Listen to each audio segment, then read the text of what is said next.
కిషోర్ తిరుమల దర్శకత్వంలో మాస్ మహారాజా రవితేజ, డింపుల్ హయాతి, ఆషికా రంగనాథ్ ప్రధాన పాత్రల్లో నటించిన సినిమా భర్త మహాశయులకు విజ్ఞప్తి. ఈ రోజు రిలీజ్ అయిన ఈ చిత్రం మరి ఏ మేరకు మెప్పించిందో సమీక్షలోకి వెళ్లి తెలుసుకుందాం. కథ ఏంటంటే, రవితేజ వైన్ కంపెనీ ఓనర్. తన భార్య బాలమణి, డింపుల్ హయాతి తో హ్యాపీగా లైఫ్ లీడ్ చేస్తూ ఉంటాడు. మరోవైపు బాలామణి తన భర్త పట్ల చాలా జాగ్రత్తగా అతి ప్రేమ చూపిస్తూ ఉంటుంది. పైగా తన భర్త అసలు తప్పు చేయడు అని నమ్ముతూ ఉంటుంది. ఇలాంటి తన కంపెనీ పని మీద స్పెయిన్ వెళ్తాడు. అక్కడ జరిగిన కొన్ని నాటకీయ పరిణామాల నేపథ్యంలో కి మానస శెట్టి, ఆషికా రంగనాథ్ పరిచయం అవుతుంది. మానస దగ్గర మాత్రం సత్యగా పరిచయం అవుతాడు. ఇద్దరూ ఒక్కటి అవుతారు. అనుకోకుండా జరిగిన ఆ తప్పు అలియాస్ సత్య లైఫ్ను ఎలా మార్చింది? జీవితంలో ఎలాంటి సంఘటనలు చోటు చేసుకున్నాయి? ఇంతకీ మానస విషయానికి బాలామణికి తెలిసిందా? లేదా తెలిసాక బాలామణి ఏం చేసింది? చివరకు ఇద్దర్ని ఎలా హ్యాండిల్ చేశాడు అనేది మిగిలిన కథ. ప్లస్ పాయింట్స్: ఇద్దరు అమ్మాయిల మధ్య నలిగే ఓ మొగుడి కథతో ఈ సినిమా సాగింది. కథలోని కామెడీ మరియు సంఘర్షణ బాగానే ఉంది. ఇక ఈ సినిమాలో కూడా ఎప్పటిలాగే రవితేజ తన డైలాగ్ డెలివరీ, తన బాడీ లాంగ్వేజ్తో చాలా బాగా నటించాడు. కొన్ని చోట్ల వింటేజ్ రవితేజ కనిపిస్తాడు. రవితేజ ఫ్యాన్స్కి ఈ సినిమా నచ్చుతుంది. హీరోయిన్లుగా నటించిన డింపుల్ హయాతి, ఆషికా రంగనాథ్ తమ నటనతో ఆకట్టుకున్నారు. ఆషికా రంగనాథ్ తన క్యూట్ అండ్ హోమ్లీ లుక్స్లో అందంగా కనిపిస్తూ తన నటనతోనూ ఆకట్టుకుంది. అలాగే భార్య పాత్రలో డింపుల్ హయాతి పెర్ఫెక్ట్గా సెట్ అయింది. రవితేజ, వెన్నెల కిషోర్, సునీల్ మధ్య వచ్చే కొన్ని సీన్స్ కొన్ని చోట్ల నవ్వించాయి. అలాగే రవితేజ, సత్య మధ్య వచ్చే ఫన్ సీన్స్ కూడా బాగానే ఉన్నాయి. మరో ఫన్నీ పాత్రలో నటించిన అజయ్ ఘోష్ కూడా నవ్వించడానికి కొత్తగా ట్రై చేశాడు. ఇక మిగిలిన నటీనటులు కూడా తమ పాత్రల పరిధి మేరకు బాగానే నటించారు. మొత్తానికి భార్యను మోసం చేసిన భర్త ట్రాక్, అలాగే ఆ ట్రాక్తో ముడిపడిన మిగిలిన పాత్రలు, ఆ పాత్రల తాలూకు సీన్స్, చివరగా రవితేజ తన పాత్రలో నటించిన విధానం ఆకట్టుకుంది.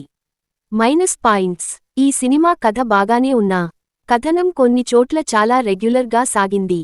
ఫుల్ ఫన్ రైడ్లా సాగాల్సిన కథనం రొటీన్ ప్లేతో బోరింగ్ సీన్స్తో తేలిపోయింది. Ravi Teja trademark energy, comedy timing ఆకట్టుకున్నా సన్నివేశాల్లో డెప్త్ లేకపోవడం, ఫోర్స్ఫుల్ కామెడీ సీక్వెన్స్ల కారణంగా మొత్తానికి ఈ సినిమా చాలా చోట్ల మెప్పించలేకపోయింది. దీనికి తోడు రవితేజ పాత్రను, ఆ పాత్ర తాలూకు సీన్స్ను కూడా దర్శకుడు రెగ్యులర్గానే డిజైన్ చేసుకున్నాడు. ఇంటర్వెల్ కూడా ఏదో షాక్ మూమెంట్ ఇవ్వాలి కాబట్టి ఫోర్స్గా పెట్టినట్టు ఉంది. మొత్తంమీద కథలో ఉన్న కాన్ఫ్లిక్ట్ను కూడా కరెక్ట్గా వాడుకోలేదు. దీంతో సెకండ్ హాఫ్ ప్లేలో ఇంట్రెస్ట్ మిస్ అయింది. నిజానికి సెకండ్ హాఫ్లో ఆసక్తికరమైన కథనాన్ని రాసుకోవడంలో దర్శకుడు విఫలం అయ్యాడు. హీరో, తారక్ పొన్నప్ప మధ్య మైండ్ గేమ్ని ఇంకా ఇంట్రెస్ట్గా బిల్డ్ చేసి ఉంటే బాగుండేది. అటు క్లైమాక్స్లో కూడా ఉత్సుకత మిస్ అయింది. కథనాన్ని ఇంకా ఆసక్తికరంగా మలిచే అవకాశం ఉన్నప్పటికీ దర్శకుడు మాత్రం తన శైలిలోనే సినిమాని ముగించారు. పాటలు బాగున్నా వాటి ప్లేస్మెంట్ కూడా బాలేదు. పాట పడాలి కాబట్టి వాంటెడ్గా సాంగ్కి లీడ్ను క్రియేట్ చేయడం సినిమా స్థాయికి తగ్గట్టు లేదు. దర్శకుడు కిషోర్ తిరుమల తన టేకింగ్తో మెప్పించినా తీసుకున్న స్టోరీ లైన్కి పూర్తి స్థాయిలో ఆకట్టుకునే విధంగా ఆయన స్క్రీన్ ప్లేను రాసుకోలేకపోయారు. సినిమాలో బ్యాక్గ్రౌండ్ స్కోర్ ఇంకా బెటర్గా ఉండాల్సింది. సంగీత దర్శకుడు బీమ్స్ సిసిరోలియో అందించిన పాటలు పర్వాలేదు. సినిమాటోగ్రఫీ కూడా బాగుంది. సినిమాలోని చాలా సన్నివేశాలను చాలా బ్యూటిఫుల్గా చిత్రీకరించారు. ఇక ఎడిటింగ్ విషయానికి వస్తే అక్కడక్కడ ఉన్న కొన్ని సాగతీత సీన్స్ను ఎడిటర్ శ్రీకర్ ప్రసాద్ తగ్గించాల్సింది. నిర్మాత సుధాకర్ చెరుకూరి ఎక్కడా కాంప్రమైజ్ కాకుండా ఈ చిత్రాన్ని నిర్మించారు. ఆయన నిర్మాణ విలువలు చాలా బాగున్నాయి. ఫైనల్గా భర్త మహాశయులకు విజ్ఞప్తి అంటూ ఫ్యామిలీ ఫన్ ఎంటర్టైనర్గా వచ్చిన ఈ చిత్రంలో రవితేజ నటనతో పాటు ఆయన క్యారెక్టరైజేషన్ మరియు కొన్ని కామెడీ సీన్స్ బాగున్నాయి. అయితే రొటీన్ స్క్రీన్ ప్లే, అటు సీన్స్ కూడా స్లోగా రెగ్యులర్గా సాగడం, హీరోయిన్ల మధ్య కాన్ఫ్లిక్ట్ను కూడా సరిగ్గా వాడుకోలేకపోవడం వంటి అంశాలు సినిమాకి మైనస్ అయ్యాయి. ఓవరాల్గా రవితేజ నటనతో పాటు కొన్ని కామెడీ ఎలిమెంట్స్ మాత్రమే ఈ చిత్రంలో కనెక్ట్ అవుతాయి. మా రేటింగ్ 3.